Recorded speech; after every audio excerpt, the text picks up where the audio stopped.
ಸ್ನೇಹಿತರೆ, ಎಸೆನ್ಸಿ all in one ಚಾನೆಲ್ಗೆ ಸ್ವಾಗತ. ವಿಡಿಯೋನ ಪೂರ್ತಿ ನೋಡಿ, ಶೇರ್ ಮಾಡಿ, ಲೈಕ್ ಮಾಡಿ ಹಾಗೂ ಸಬ್ಸ್ಕ್ರೈಬ್ ಮಾಡ್ಕೊಳ್ಳಿ. ಈ ವಿಡಿಯೋದಲ್ಲಿ ನಾನು ಕರ್ಕಾಟಕ ರಾಶಿಯವರ ಆಗಸ್ಟ್ ತಿಂಗಳ ಮಾಸ ಭವಿಷ್ಯವನ್ನು ತಿಳಿಸ್ಕೊಡ್ತಾ ಇದ್ದೀನಿ. ಆಗಸ್ಟ್ ತಿಂಗಳಲ್ಲಿ ಯಾವ್ಯಾವ ಗ್ರಹಗಳು ಬದಲಾವಣೆಯನ್ನು ಹೊಂದ್ತಾ ಇದ್ದಾವೆ ಅನ್ನೋದನ್ನು ನೋಡೋದಾದರೆ, 17ನೆಯ ತಾರೀಕು ಸಿಂಹ ರಾಶಿಗೆ ರವಿ ಪ್ರವೇಶ ಮಾಡ್ತಾ ಇದ್ದಾನೆ. 22ನೆಯ ತಾರೀಕು ವಕ್ರೀಗತನಾಗಿರ್ತಕ್ಕಂತಹ ಕುಜನು ಕರ್ಕಾಟಕ ರಾಶಿಗೆ ಪ್ರವೇಶ ಮಾಡ್ತಾ ಇದ್ದಾನೆ.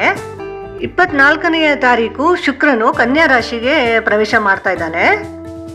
26ನೇ ತಾರೀಕು ಮಿಥುನ ರಾಶಿಗೆ ಕುಜನ ಪ್ರವೇಶ ಆಗ್ತಾ ಇದೆ. ಇದಿಷ್ಟು ಆಗಸ್ಟ್ ತಿಂಗಳಿನಲ್ಲಿ ಆಗ್ತಕ್ಕಂತಹ ಗ್ರಹಗಳ ಬದಲಾವಣೆ. ಈ ಗ್ರಹಗಳ ಬದಲಾವಣೆಯಿಂದ ದ್ವಾದಶ ರಾಶಿಗಳವರ ಮೇಲೆ ಯಾವ ರೀತಿಯ ಪರಿಣಾಮಗಳು, ಪ್ರಭಾವಗಳು ಉಂಟಾಗ್ತವೆ ಅನ್ನೋದನ್ನ ನೋಡೋದಾದ್ರೆ, ಈ ರೀತಿಯಲ್ಲಿ ಗ್ರಹಗಳ ಬದಲಾವಣೆ ಹೊಂದಿದಾಗ ಕರ್ಕಾಟಕ ರಾಶಿಯವರಿಗೆ ಯಾವ ಥರದ ಫಲಗಳು ಸಿಗಬಹುದು ಅನ್ನೋದನ್ನು ನೋಡೋದಾದರೆ, ಅಷ್ಟಮ ಶನಿಯ ಪ್ರಭಾವದಲ್ಲಿರ್ತಕ್ಕಂತಹ ಕರ್ಕಾಟಕ ರಾಶಿಯವರು ಹೋರಾಟದ ದಿನಗಳನ್ನು ಮಾಡ್ತಾ ಬಂದಿದ್ದಾರೆ. ಹಾಗೆ ಯಶಸ್ಸನ್ನು, ಜಯವನ್ನು ಲಭಿಸ್ಕೊಂಡು ಉನ್ನತ ಸ್ಥಾನಕ್ಕೂ ಏರ್ತಾ ಇದ್ದಾರೆ, ಅಂದರೆ ಪ್ರಗತಿಯನ್ನು ಕಾಣ್ತಾ ಇದ್ದಾರೆ. ಆದರೂ ಸಹ ಈ ಅಷ್ಟಮ ಶನಿಯ ಕಾರಣಕ್ಕಾಗಿ ಸ್ವಲ್ಪ ಅಡೆತಡೆಗಳು ಬರ್ಬೋದು. ಈಗ ಬದಲಾದಂತಹ ವಕ್ರಿ ಶನಿಯ ಕಾರಣಕ್ಕಾಗಿಯೂ ಬದಲಾವಣೆ ಹೊಂದಬಹುದು.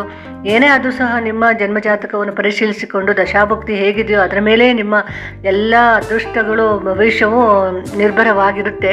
ಇದು ಕೇವಲ ಗೋಚಾರ ಫಲಗಳು. ಈಗ ತಾತ್ಕಾಲಕ್ಕೆ ಆಗ್ತಕ್ಕಂತಹ ಗ್ರಹಗಳ ಬದಲಾವಣೆಯಿಂದಾಗಿ ಆಗ್ತಕ್ಕಂತಹ ಗೋಚಾರ ಫಲ ಮಾತ್ರ.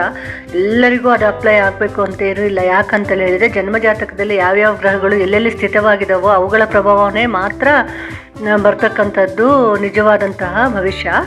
ರವಿ, ಶುಕ್ರ, ಬುಧರು ದ್ವಿತೀಯ ಸ್ಥಾನದಲ್ಲೇ ಇರೋದ್ರಿಂದ ನಿಮಗೆ ಶೈಕ್ಷಣಿಕ ರಂಗದಲ್ಲಿರೋರಿಗೆ ಆರ್ಥಿಕವಾಗಿ ಮುನ್ನಡೆಯನ್ನು ತಂದುಕೊಡ್ತಾನೆ ಅಂತ ಹೇಳ್ಬೋದು.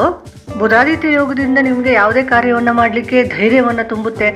ಆದರೆ ಕೈಗೊಳ್ತಕ್ಕಂತಹ ಕಾರ್ಯವನ್ನು ನೀವು ಅತಿ ದೊಡ್ಡ ಪ್ರಮಾಣದಲ್ಲಿ ಕೈಗೊಳ್ಳೋದ್ರಿಂದ ಹಣಕಾಸಿನ ಅಡಚಣೆಗಳು, ತೊಂದರೆಗಳು ಆಗುವ ಸಾಧ್ಯತೆಗಳು ಬಹಳಷ್ಟು ಆಗಸ್ಟ್ ತಿಂಗಳಲ್ಲಿ ಇದೆ. ಹಣದ ಹರಿವು ಅತಿ ಉತ್ತಮವಾಗಿದ್ದರೂ ಸಹ ಹಣದ ಖರ್ಚು ಸಹ ಅದೇ ರೀತಿಯಲ್ಲಿ ನಿಮಗೆ ಗೊತ್ತಿಲ್ಲದೆ ಇರುವ ಹಾಗೆ ಅಥವಾ ಅನಿರೀಕ್ಷಿತವಾದಂತಹ ಖರ್ಚುಗಳು ಬರುತ್ತೆ. ಯಾಕಂದರೆ ನೀವು ಆ ಮಟ್ಟದಲ್ಲಿ ಏನನ್ನಾದ್ರೂ ಸಾಧನೆ ಮಾಡಬೇಕು ಅಂತ ಹೊರಟಿರ್ತೀರ. ಅದರ ಆಗುಹೋಗುಗಳನ್ನು ಗಮನಿಸಿಕೊಂಡು ಮುಂದಕ್ಕೆ ಹೋಗೋದು ತುಂಬ ಒಳ್ಳೆಯದು. ವಿವಾಹವನ್ನು ಮಾಡ್ಕೊಳ್ಬೇಕು ಅಂತ ಅಪೇಕ್ಷಿಸ್ತಕ್ಕಂಥ ಕರ್ಕಾಟಕ ರಾಶಿಯವರು ಪ್ರಯತ್ನವನ್ನು ಮಾಡ್ಬೋದು. ಪ್ರಯತ್ನ ಮಾಡಿದರೆ ಈ ತಿಂಗಳಲ್ಲಿ ಉತ್ತಮವಾದಂತಹ ವಧು ಅಥವಾ ವರ ಸಿಗುವಂಥದ್ದು ಮುಂದಿನ ದಿನಗಳಲ್ಲಿ ಶುಭ ಗಳಿಗೆಗಳನ್ನು ನೋಡಿಬಿಟ್ಟು ವಿವಾಹ ಆಗಲಿಕ್ಕೆ ಅವಕಾಶ ಮಾಡಿಕೊಡುತ್ತೆ. ಆದ್ದರಿಂದ ಈ ಸಲದ ಕರ್ಕಾಟಕ ರಾಶಿ ಶ್ರಾವಣ ಮಾಸದ ನಂತರ ಅತಿ ಉತ್ತಮವಾದಂತಹ ಫಲಗಳನ್ನು ಪಡೆಯುತ್ತೆ. ಗುರುಕುಜನ ಸ್ನೇಹದಿಂದಾಗಿ ಒಂದೇ ಮನೆಯಲ್ಲಿ ಇರೋದ್ರಿಂದ ಆರ್ಥಿಕವಾಗಿ ನಿಮಗೇನು ತೊಂದರೆ ಆಗೋದಿಲ್ಲ. ನೀವು ಧಾರ್ಮಿಕ ಸ್ಥಳಗಳಿಗೆ ಭೇಟಿ ಕೊಡೋದಾಗಲಿ, ದೇವಸ್ಥಾನಗಳಿಗೆ ಭೇಟಿ ಕೊಡೋದಾಗಲಿ, ಪೂಜೆ ವೃತ್ತಗಳನ್ನು ನಡೆಸ್ಕೊಳ್ಳೋದಾಗಲಿ ಎಲ್ಲದನ್ನೂ ಸಹ ಸರಾಗವಾಗಿ ಮಾಡ್ಕೊಂಡು ಹೋಗುತ್ತೆ.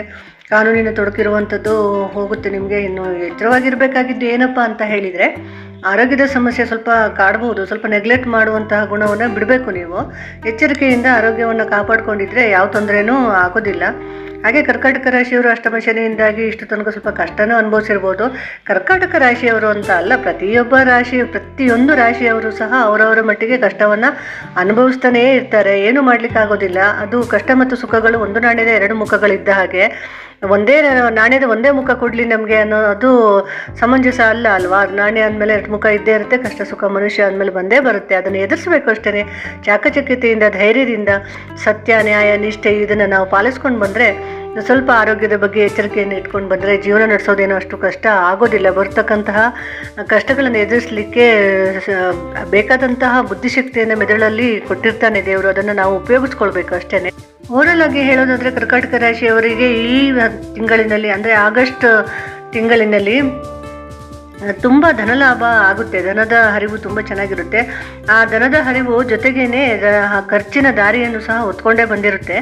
ಆದ್ದರಿಂದ ನೀವು ಧನವನ್ನು ಎಲ್ಲಿಗೆ ಬಳಸಬೇಕು, ಯಾವ ರೀತಿಯಲ್ಲಿ ಬಳಸಬೇಕು ಅನ್ನೋದನ್ನು ಸ್ವಲ್ಪ ಯೋಜನೆ ಹಾಕ್ಕೊಂಡು ಮಾಡಿದರೆ ಅಂತಹ ಕಷ್ಟ ಏನೂ ಆಗೋದಿಲ್ಲ. ಹಣದ ಹರಿವನ್ನು ಉಳಿಸ್ಕೊಳ್ಬೋದು ನೀವು, ಏನೂ ತೊಂದರೆ ಆಗೋದಿಲ್ಲ. ಹಾಗೆಯೇ ಧನಕನಕ ಸಂಪತ್ತು ಅಭಿವೃದ್ಧಿ ಆಗುತ್ತೆ.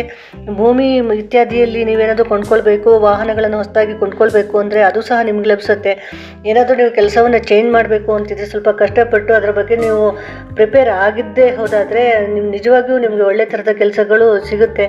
ಈ ರೀತಿಯಲ್ಲಿ ಮನಸ್ಸನ್ನು ದೃಢವಾಗಿಟ್ಕೊಂಡು ಕೆಲಸವನ್ನು ಮಾಡಬೇಕು. ಮನೋಕ್ಲೇಶವನ್ನು ಬಿಡಬೇಕು, ಬುದ್ಧಿ ಕ್ಲೇಶವನ್ನು ಸ್ವಲ್ಪ ಬಿಡಬೇಕು. ಶತ್ರು ಮಿತ್ರರಿಂದ ಸ್ವಲ್ಪ ಭಯ ಆಗುತ್ತೆ. ಅಂದರೆ ಶತ್ರು ಮಿತ್ರ ಅಂದರೆ ಮಿತ್ರರ ರೀತಿಯಲ್ಲಿ ಇದ್ಬಿಟ್ಟು ಶತ್ರುತ್ವವನ್ನು ಮಾಡೋರು, ಹಿತಶತ್ರುಗಳು ಅಂತ ಹೇಳ್ತಾರಲ್ಲ, ಆ ಥರ ಹಿತಶತ್ರುಗಳಿಂದ ಸ್ವಲ್ಪ ದೂರವನ್ನು ಕಾಯ್ದುಕೊಳ್ಬೇಕು. ಜೊತೆಗೆ ಎಚ್ಚರ ಇರಬೇಕು. ಯಾರು ಹಿತಶತ್ರುಗಳು ಅಂತಲೇ ಗೊತ್ತಾಗೋದಿಲ್ಲ ಈಗಿನ ಕಾಲದಲ್ಲಿ. ಅದರ ಬಗ್ಗೆ ಸ್ವಲ್ಪ ಎಚ್ಚರ ಇದ್ಬಿಟ್ರೆ ಒಳ್ಳೆಯದು. ಆಗಸ್ಟ್ ತಿಂಗಳಲ್ಲಿ ನಿಮಗೆ ಕಾರ್ಯಕ್ಷೇತ್ರದಲ್ಲೇ ಆಗ್ಬೋದು, ಹೋದ ಬಂದ ಕಡೆ ಅಲ್ಲೇ ಆಗ್ಬೋದು, ಹೊಸ ಸ್ನೇಹಿತರುಗಳು ಸಿಗ್ತಾರೆ.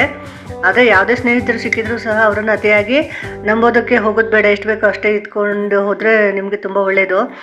ಕರ್ಕಾಟಕ ರಾಶಿಯವರಿಗೆ ಅಷ್ಟಮ ಶನಿ ಇರೋದರಿಂದ ಪ್ರತಿ ಶನಿವಾರ ನೀವು ಶನೀಶ್ವರ ದೇವಸ್ಥಾನಕ್ಕೆ ಹೋಗ್ಬಿಟ್ಟು ತೈಲ ದೀಪವನ್ನು ಹಚ್ಚೋದು, ಎಳ್ಳೆಣ್ಣೆ ತೈಲ ದೀಪವನ್ನು ಹಚ್ಚೋದು, ಅಥವಾ ಕರಿ ಬಟ್ಟೆಯಲ್ಲಿ ಎಳ್ಳನ್ನು ಹಾಕಿಬಿಟ್ಟು ಅದನ್ನು ಎಣ್ಣೆಯಲ್ಲಿ ತೋರಿಸ್ಬಿಟ್ಟು ಪ್ರತಿ ಶನಿವಾರದಲ್ಲಿ ಅಥವಾ ಪ್ರತಿ ಶನಿವಾರ ಅಥವಾ ಮಂಗಳವಾರದ ದಿನಗಳಂದು ಶನೇಶ್ವರ ದೇವಸ್ಥಾನಕ್ಕಾದರೂ ಹೋಗ್ಬೋದು, ಆಂಜನೇಯ ಸ್ವಾಮಿ ದೇವಸ್ಥಾನಕ್ಕಾದರೂ ಹೋಗ್ಬಿಟ್ಟು ಎಳ್ಳು ಬತ್ತಿಯನ್ನು ಹಚ್ಚಿ ಬರೋದ್ರಿಂದ ನಿಮಗೆ ದೋಷಗಳೆಲ್ಲ ಕಡಿಮೆ ಆಗುತ್ತೆ ಹಾಗೂ ಭವಿಷ್ಯ ಉಜ್ವಲವಾಗಿ ಇರುತ್ತೆ. ನಿಮಗೆ ಒಳ್ಳೆಯದಾಗಲಿ. ನಿಮಗೆ ನಮಸ್ಕಾರ.